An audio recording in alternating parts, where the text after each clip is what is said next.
Welcome to the Crazy Cool Family Podcast with Don and Suzanne Manning. A podcast where we share with you great insights about everything family from over 30 years of parenting 7 kids and over a decade of equipping parents through our Crazy Cool Family ministry. So let us inspire and equip you to build your best family. Hello, Crazy Cool parents. I'm here, Macy, with Don and Suz. Well, yeah, I'm here with them. They're here with me. We're here together. I always don't know how to intro it. I'm on these too often now. We're just excited because we're doing a little bit of a fun, unique podcast setup today. We have some curated questions from Crazy Cool parents, and we're just going to kind of throw them at Don and Suz, see what they say, see what their hot take is on some of the things parents are dealing with today. So we're going to hopefully encourage you, hopefully equip you if you're going through some of this stuff. And just a small plug, we're going to do these for the rest of the year. So if you have any parenting questions, send them our way and email them to us at podcast@crazycoolfamily.com. Hello, Don. Hello, Suz. How you doing? Great. Glad to be here on the Crazy Cool Family Talk Show. On your own podcast. Yeah, we are excited to do this. I think it's great because we can take the real issues and turn them into teaching points that parents then can use then for you'll find that these questions relate to each other. You'll do similar things. And so you're really kind of getting some feedback that's going to be helpful, not only for these questions, but for other things that happen with your kids as well. So love that. Yeah, and I just want to start off by saying that, every opportunity that your child presents to you that looks like a conflict or looks like a bad thing, I just want to come in behind them and just say, it's really them saying, teach me, mommy, teach me, daddy, show me the ways, the world says this, but what does God say? And that's what we get to do. It's a privilege and an honor as parents to get to guide and direct our children. And with each issue that they bring to us, just looking at it from the perspective of, I get to tell my children how to do this or show my children how to do this because they don't know. They're a blank slate. And so I just want to lay that out there that's kind of what we're going to talk about today from that perspective is we get to do this with our kids. Yeah, so good. Database. That's one word mom says a lot is you're building their little database. It really does. I have a 1.5-year-old daughter, and I don't know if I believed my mom when she told me that they are blank. They know nothing, and they are so just pure. I mean, they still have their little evil streaks, but they're so pure in like their understanding or knowledge of things. You could tell them anything and they would believe you. It's just shocking. And so it's like, how do you develop those little pieces of their hearts when they're younger? And then as they're starting to form and shape in their middle years, like how do you speak life into them? How do you encourage them? How do you, even get your word in or your voice in when the world's, screaming at them? So this first question. Before you answer, wait, we got to hang out with the grandkids this week, and Don, you were hanging out with a 1-year-old, and he comes to me and he's like unloading this profound thought process that he had with the 1-year-old. Do you remember it? Do you want me to? Oh, of course not. Go ahead. You keep going. And he was just saying, oh my goodness, I just sat there and watched him as they tried to figure things out. I think it was Callahan, and he was trying to figure. No. It was actually, I do remember now because it was actually Cruz, who's not even 1 yet. And I was watching him like he's trying to learn how to walk. And, and he was trying to learn how to get up on things. And he's like, okay, right now, if I'm going to get up there, I'm positioned this way. And there was like 3 steps he had to go through in order to get to a position where he could then, because I've got to move my body this way and then I can go over here. Now I can stand up. And I'm like, they're always figuring things out. And I was just watching him, he's like 11 months old and he's, but you watch him and you watch his little brain work. And even with Selah, your daughter, Macy, she's at an age, she's 16 months, I guess, or 18 months. Yeah, somewhere around there. So older than 1.5 in July. Yeah. Well, he's older than 1.5. But like people don't know where they're watching this podcast. So I mean, but so 7 now. I was watching her this weekend, and you would tell her something, hey, Selah, go get me that toy and bring it back. And you watch her and she looks at you like it takes like 5 seconds. She's like computing, computing, like The it's little taking spinning forever. thing, on our technology, that's what's Processing, happening. processing, mommy. Yeah, and then she would, but then she would do it, because she understand, and that's another thing to think about as we answer these questions. Our kids understand a lot more than they can communicate. Yeah. And at every age, including teenagers, they Yeah. understand a lot more than they can communicate. So as we answer the questions, you're trying to get communication into them. And just because they don't respond well, it doesn't mean that they don't understand. It just means that they're having to process it. So Totally. Well, this is a really quick side note, and then we really will get to these questions. Side Clearly, note, we all side note, have our side note. little stories. Um, Yesterday, I was gone in the evening time, and so my husband was with our daughter and put her to bed, and he was telling me how she keeps touching the dishwasher, and he's told her no so many times. And he was like, I even like disciplined her this time, and I hit her on the hand, and I said, no, like don't do that.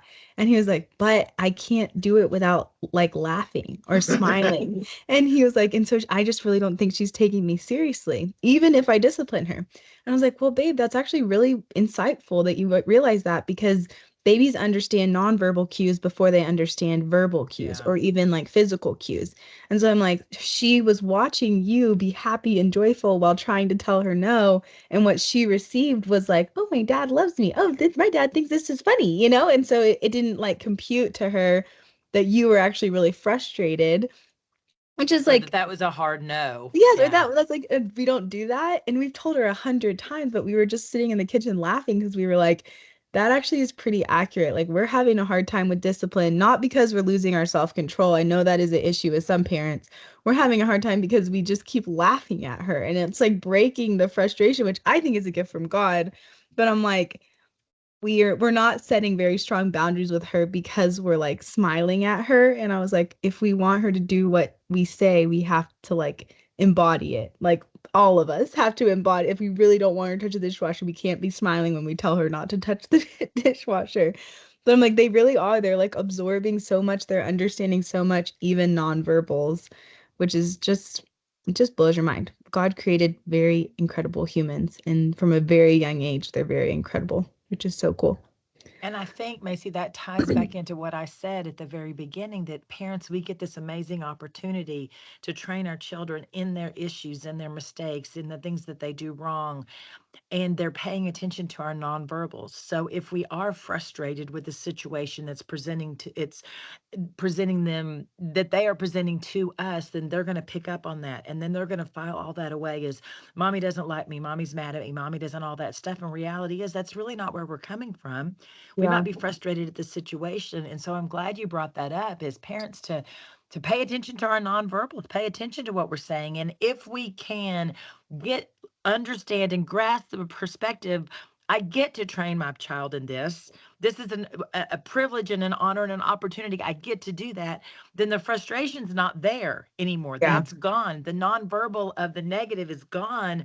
And now you're presenting a positive. And believe me, our children learn from negative. And we all learn from negative, but we take to heart what we learn positively. Negatively might build the rebellion part of it. I don't know if I want to do that or not, but when we learn from it positively, then our kids own it themselves. And that's Yeah. what we want, is we want them to own it. Yeah. It's good. Okay, we've got a couple questions. Let's jump in and then get some more gold. The first one just came from, honestly, a group of moms that I'm connected to at church. We all have a bunch of little kids shifting into middle-aged kids, like 5, 6, 7, 8, 9, 10. And everyone's kind of asking the same question in our community right now, is like, how are you connecting with God in the chaos when you have little kids running around, when you have maybe some going to school, some staying at home, maybe you're working a job? Everyone's life looks so different now, but just curious, mom and dad, how did each of you guys find time to connect with God when you had a bunch of little kids in your house, waking up before you did, crawling in your bed, wanting things from you, as soon as the sun was rising? What were ways that you found time to connect with God when you had little kids in your house? Yeah, I think that the biggest I think it's a shift over all of your life is when you have a child and all of a sudden your time's not yours anymore. It's a 24/7 thing. And I think the biggest shift for time with God is you have an ideal and an expectation that you're going to get to have the same quiet times that you had pre-kids. You know, whether that was college or high school. I mean, whatever your routine was, your system, your discipline that you had in place, which is all beautiful, you think that's going to transition into when you have kids, just like you think you're going to get to sit down and eat a meal when you have kids, and that doesn't happen either. Just like you think you're going to continue to have a full night's sleep, and that doesn't happen. I mean, and so it just makes sense that when it comes to spending time with God, you've got to be flexible with it. And you can't expect to do it like you did it pre-kids. Just like you've learned to be flexible with when you eat your when you eat your food along the way and when you sleep, whenever you can, the same thing goes for spending time with God. So for me, very, very practically, I had my Bible in the kitchen because that's where I was 90% of the time on the kitchen counter. So while I was cooking, I was reading a scripture, reading a verse. I had a devotional in the bathroom. And so if I ever got to go to the bathroom by myself, which was pretty rare, but if I ever did, then I would read the devotional. And so what I would do, and then I had something by my bed, before I went to bed or before I took a nap, then I would do something. So I had little pieces of things that I would take, little pieces of input that I would take along the way throughout the day. And so instead of having an hour devotional time, which is impossible, especially if your kids are waking up at 5, 6 a.m., you'd have to get up at 4 to make it happen. Um, that's what I would do is a little bit along the way. And then the last thing I just want to say is, and then by all means incorporate your kids in it. I think for Madeline does that now. She lines up all of her kids with their own journal, their own Bible, their own thing, and they all sit there and they all spend time together. And that, I just want to say, I think a mom needs to hear this, and maybe a dad too. That counts. Anytime you talk to God, that counts as time with God. Anytime you Yeah. read his Bible, that counts. Anytime you read a devotional, anytime you have a God conversation, that counts in advancing your relationship with God. It's good. Yeah, I think and I think to add to that, there's one thing I'll add to what Suzanne says, and then I'll give my own take on it. There's also, we had a parent, I remember at a conference one time say, I feel like I've got to be this example to my children. And so I always have to do my quiet time with my 2-year-old because I'm supposed to be the example. And we're like, no, that's okay that you do things on your own. It's okay that and so yes, include your kids in it, but also it's okay to, get away yourself as well. And I think that's really what, to me, I always go back to the belief. Belief determines behavior. That what we believe, who we, how we believe, what we believe is important will determine what we do. And so the first thing we have to do, I think, as a parent is say, you know what?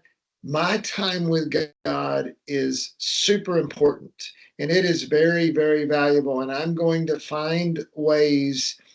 I'm not going to let, the things of this world, including take me away from spending time with God. So, like for me, um, at the time I had a commute. I had about a 30 to 40-minute commute.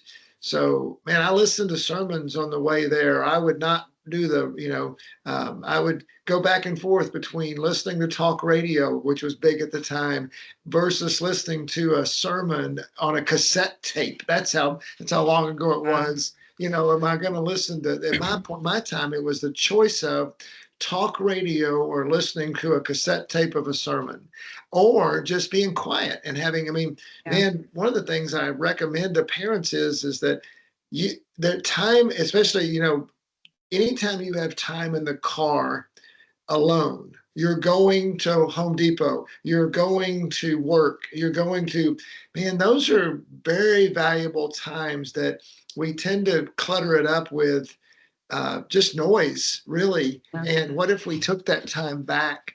Another thought practically. So, one thing is to have the value, and then how do you do it practically? Man, you may have to get up a little earlier. Yeah. I know that during that season of life, I got up earlier than I did today because I needed to be up before the kids would. Or, another thought is what about, if you got little kids, many times they go to bed at 7:30 or 8. All right. What's happening in that time from 8 to 10 at night? Everybody says the quiet time needs to be in the morning. Maybe it doesn't. Maybe it needs to be something where you and your wife agree that I'm going to get away, during right before bedtime or something. So good. Lots of practicals there for husbands and wives working or stay at home. So hopefully you pick something out for your scenario, parents. And I just think about you, mom and dad now. Like McCade, the youngest, is going off to college soon.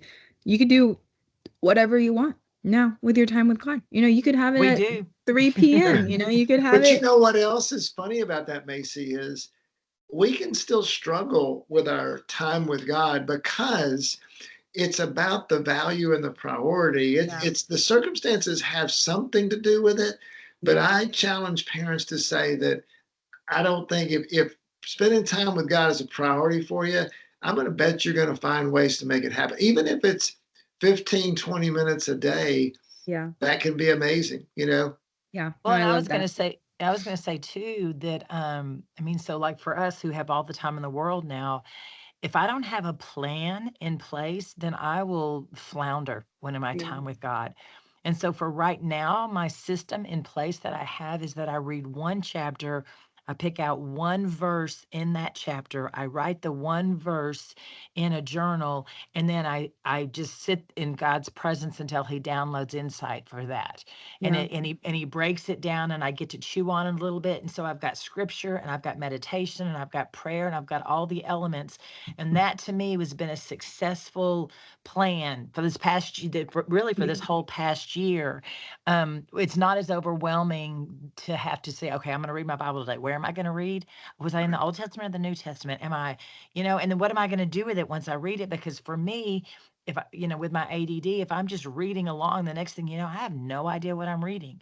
And so if I know I'm treasure hunting and I know I've got one chapter and that's it, I'm just going to read the one chapter, then I'm not overwhelmed. And if my mind wanders, then that's okay. I can go back and reread it again because it's only one chapter. I'm not reading 10 today. Yeah. And so have a plan. To sum that up, have a plan. What are you going to do? And have it be a simple, doable plan that you can be a huge success at. Good.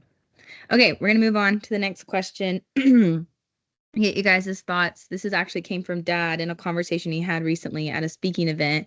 Dad came up to Don and said, "Hey, I have a 5-year-old little boy, and he just said a bad word, um, and I'm kind of like stumped, and I'm worried, basically. What do I do?" And so we're gonna kind of blow this scenario up. If you have a little kid, especially if they're in like school and they're around kids that have different values than your family. Maybe they're coming home talking about things. At 5 feels really young to me. Like one of the oldest grandkid in the Manning family is 6. And I would feel so shocked if he started talking about like bad words or cuss words. It just feels like he's like pretty sheltered right now. He's also homeschooled, so that's a little bit different. But what would you do, mom and dad, if you Well, had the a kid word come was, home? and the word, Don't say it what's on the funny was, podcast. We'll have no, to but figure I out how can to spell. bleep So the things word out. is spelled. It starts with a P, and it's next word's an I, and next letter's an I, and it's something that you do in the bathroom. So if you think about It rhymes with kiss. it, There you go. rhymes You with could say kiss, yeah. rhymes And with. so what was Anyway, so if we hilarious would was, say it's like the worst word in the world, well, no, it is, because see, I can't even say it on a podcast. Maybe I can. I don't know if I'm allowed to, but like my mom hated that word, and Oh so I yeah, can't even say it. it's I gross. can't even. It's what would you say, mom? It's like not uneducated. That's not the right word, but it's just like it's lazy language. It's like there's Yeah. a Yeah. lot of better words out there. Don't use lazy language. But anyways, Dad, Well, what what? was funny is that the dad said they were having this, that they were talking about it with the child, and the mom said, "I think he got that word from me." And He so, did learn it from somewhere. So yes, yeah, there's a Chances and are, chance. so parents, if your yes, child does and say a so word, yeah, and track so back. Did they get it from you? Because they're but they're watching you more than anybody else. yeah, That and is so that hilarious. was so anyway. And he goes, "How do I handle that?" And I said, "Well, let me give you two things. First of all, and these are both concepts I think that are really important in a lot of different things in parenting. One of them is don't freak out. When you freak out, you cause damage. They're not, because the child does not hear the freak out at the word, they hear the freak out at them. Yeah. And so, first of all, just you're going, and the second concept is what I call instances versus trends. So when you hear something for the first time, remember, go back to the database. The child is building a database, and the first question I told the dad to do is say, "Hey, do you know what that?" Okay, so think about this. Two different scenarios. One scenario, you freak out. Oh my goodness, that's a terrible word. Don't ever, ever, ever say that. And you're in the tone and everything you're doing is just, and realize what they're seeing is this big person coming at them that they really want their approval. And somebody's yelling at them about this word that, I just said, hey, the first time, maybe just ask, do you know what that word means? Yeah. And they might say, well, I think it's this, asking questions. And you say, well, that means you're going to pee on someone. Is that what you want to do? Do you really want to pee on that person? No, no, no, I would never want to do that. That's okay. So that's why we don't use that word, because it means we want to do something bad to that person. And that's not something that we want to do or whatever. And so whatever the explanation becomes. But then the idea of trends is what happens. Think about it when we start something new and all of a sudden we develop a bad habit, and bad habits are much more easier to develop than good habits.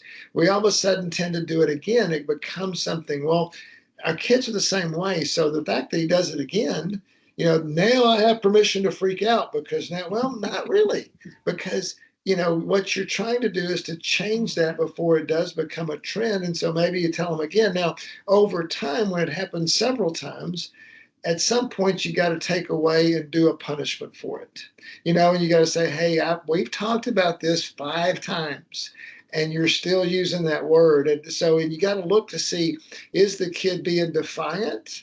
Are they, at that point it needs a consequence, but it's not. But you see the difference between freaking out the first time versus training dudes. We get a chance to train that child not to say that word in their lives. My mom did that to me, and so I don't like the word to this day, and I'm 60 years old. So I mean, it is possible. And so I think that's where I would answer that question.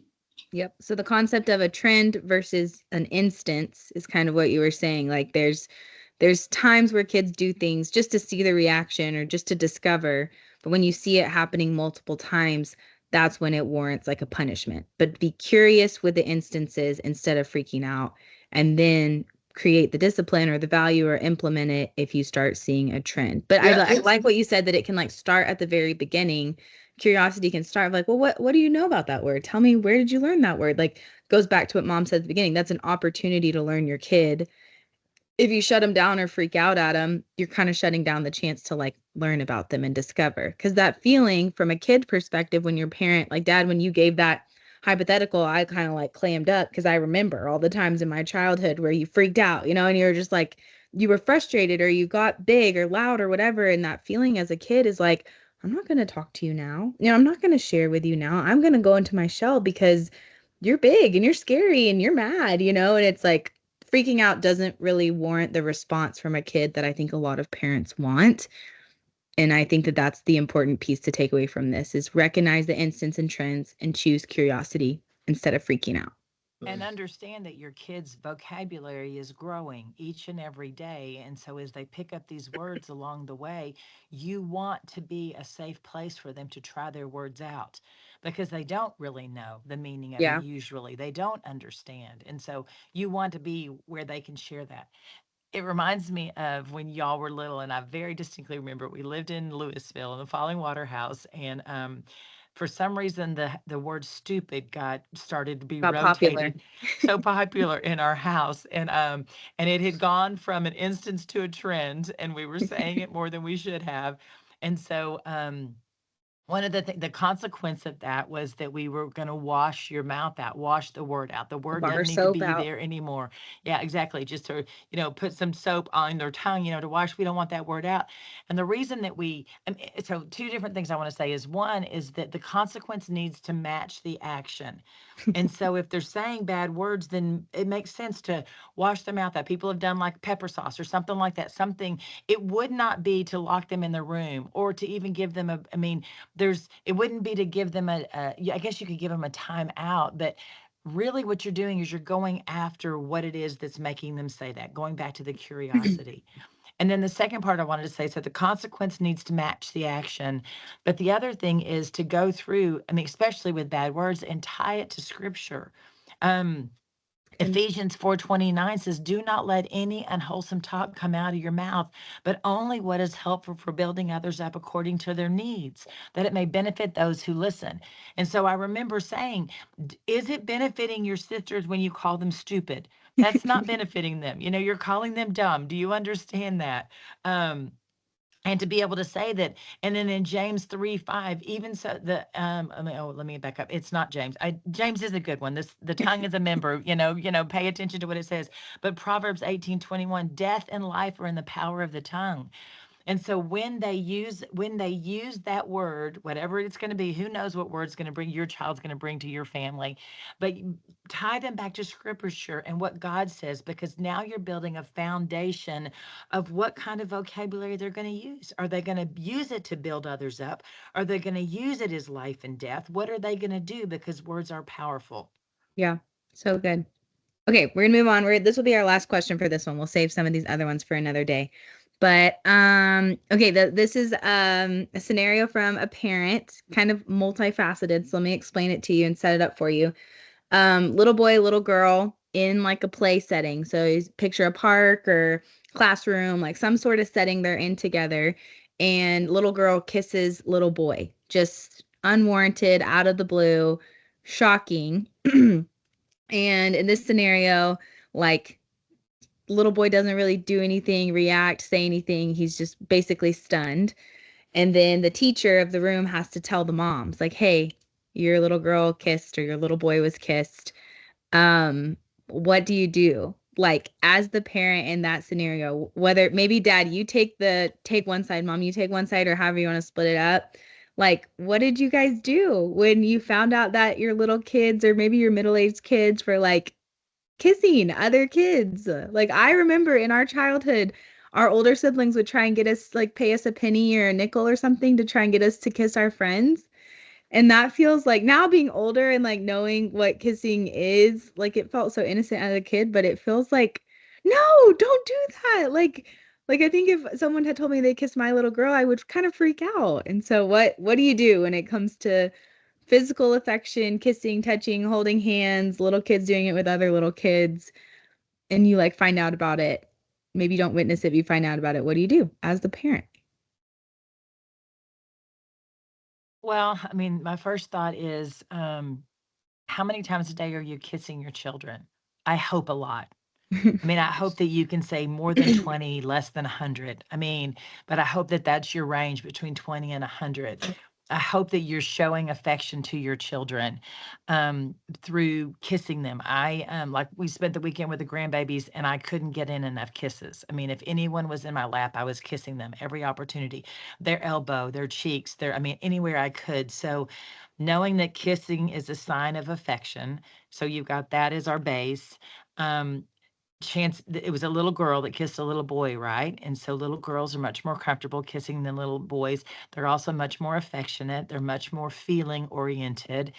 And so knowing that there's you can assume because she's kissing that she likes this little boy, because all she knows is that that's what you do when you like somebody, is you kiss them. And so you've got that groundwork in place. So you don't necessarily have to freak out. It's just information. Okay. My little girl, by her action of kissing this little boy, is telling me that she likes him in her own little 5, 6-year-old way. It's all she knows. Now, if you were to flip it, and if you know the little boy likes the little girl because he's punching her and he's chasing her and he's tackling her and he's running after her, because what do little boys want when daddy gets home? They want to wrestle, because that's how they feel loved and they feel known. And so that's what little kid love looks like, and that's how they interact with each other. And so for me in that situation, it's just another opportunity to educate your little girl. Okay, listen, kisses are special. Kisses are so important. Kisses are what mommies and daddies do to their little kids, and mommies and daddies do together. But kisses we don't just give away to anybody. Let's talk about who we give our kisses to, and then you can give them to, Yaya and Pops. You can give them to your aunts. You can give them to your, can you give them to your cousins? You can give them to your cousins, where are kisses appropriate? Kisses on the cheek are appropriate, and so you just are kind of, once again, you're building their database. Yeah. Yeah, and like I would say too, like I don't kiss a lot with my grandkids, so I don't feel as comfortable, especially with the girls as much. But I give them hugs, and so affection. I think one of the things Suzanne was saying, I think, is I don't want parents to that the more affection you give your kids, the less likely they are going to want to give to break the rules with affection, so to speak. And so that we start with, and so often that's a great principle is, if your kids are yelling at somebody, the first question we ask the parent is, are you yelling at your kids? Are you, because we are training them, and we train them with affection how to give affection. And so I think that's something to really take into, and I think it's funny that you would like what Suzanne said about the way boys do. Like boys bite, when they're little kids, and or they push or they do something. And it's really the similar thing is the teaching them that you don't want to teach a boy, for example, that we never do anything aggressive, because there are times they need to protect somebody, or they need to fight for what they stand for. And so in the same way, you don't go to the girl and say, no, we never kiss anyone, that's kissing is bad, bad, bad, bad. I mean, you can just see a parent doing that, and we don't communicate the teaching that we want to do. Remember that every situation is an opportunity. Yeah. Every difficult parenting situation is an opportunity. You know, I'll give an example. One time, one of our boys did something inappropriate with a girl. Okay, and so in terms of they were in middle school at this time. Well, I had that boy go apologize to the dad. Yeah. Now this was a little older, not in this case where you have, but I mean, we're talking about how the parents do it together. I had the boy go apologize to the dad. Now I knew the dad, and I knew he was safe with the dad. I knew the dad very well, actually, but I used it as an opportunity because my son still remembers that. Yeah. He had to go to that dad and apologize, because the job is as a boy is to honor that girl.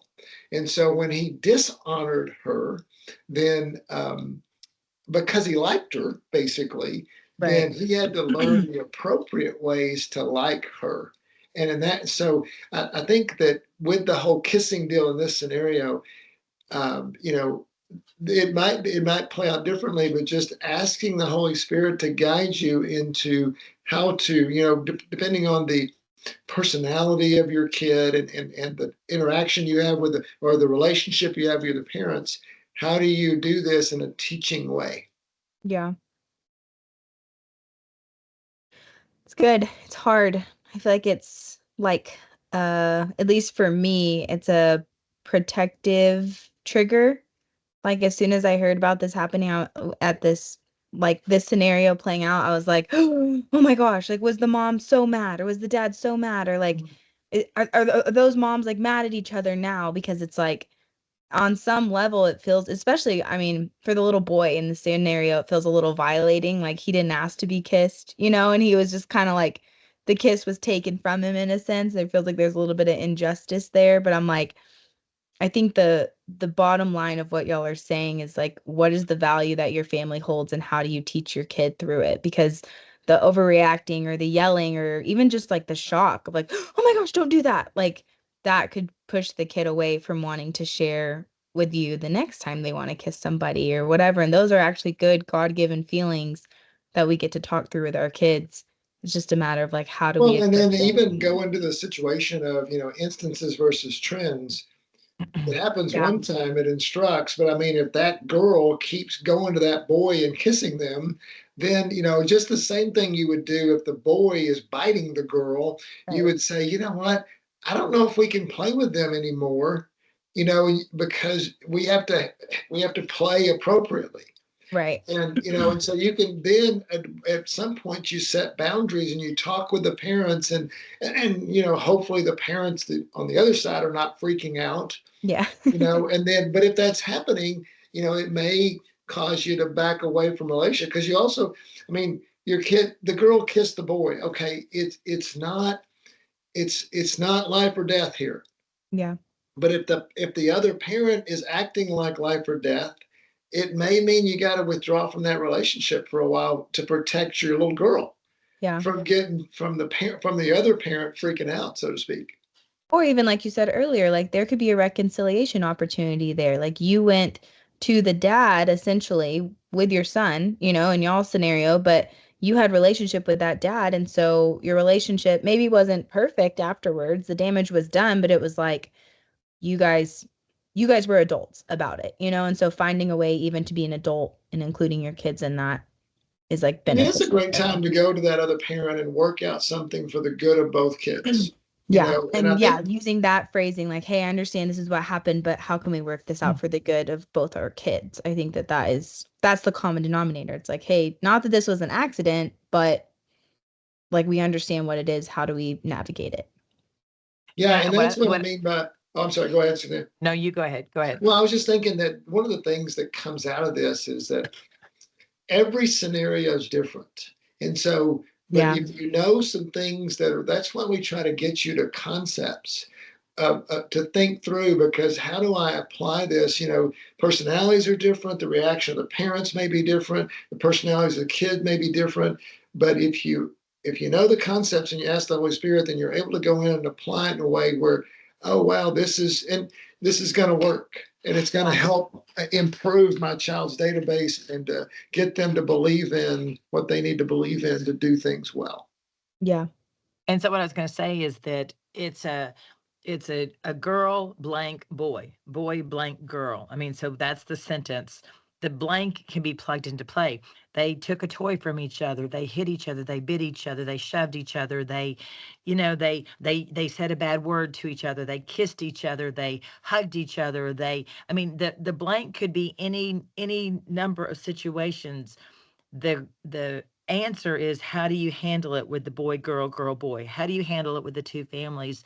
What are your parameters? What is it that you're doing? And so the blank is not the issue. The blank just brings the issue to the table. And now you get to talk about how you're going to interact. And that's Yeah. all it is. I mean, and once again, we get to build that database of information of how we're going to interact with another person, what's appropriate and what's not appropriate. And our 1-year-olds and our 3-year-olds and our 5-year-olds and our 10-year-olds and our 15-year-olds are Yeah. still figuring it out. What's the best way to interact in this situation? When I give into my, my sinful demands, they made me mad, I shoved them to the ground, they made me, feel love, so I kissed them, and so what are we going to do with those situations, and how are we going to teach them? Yeah. Good. All right, I think that's where we'll land today. We only got to 3 of our questions, but we'll just have to do another one and ask some more questions. I think this is helpful. Hopefully parents got some insights and just things that, like, if that's a specific thing that your family's working on or dealing with, like, let us know. We'd love for you to even just, send a message, Instagram, whatever, email us, and just say, thank you, this applied to me. Like, any confirmation out there. And then always send any questions you have. We'd love to talk about them and talk through some parenting situations. So we love you guys. We're thankful for you. Have a great rest of your week, and go be crazy, crazycoolfamily.com. Thanks for listening to the Crazy Cool Family podcast. We hope this episode inspired and challenged you to invest in your family. We want every family in the world to know about God's vision for their family. To help get the word out, consider taking a minute and giving our podcast a 5-star review and share why you love listening. Or share our podcast on social media with your friends and family. We believe that family is God's idea, so help us spread His vision for family by telling others about our podcast today.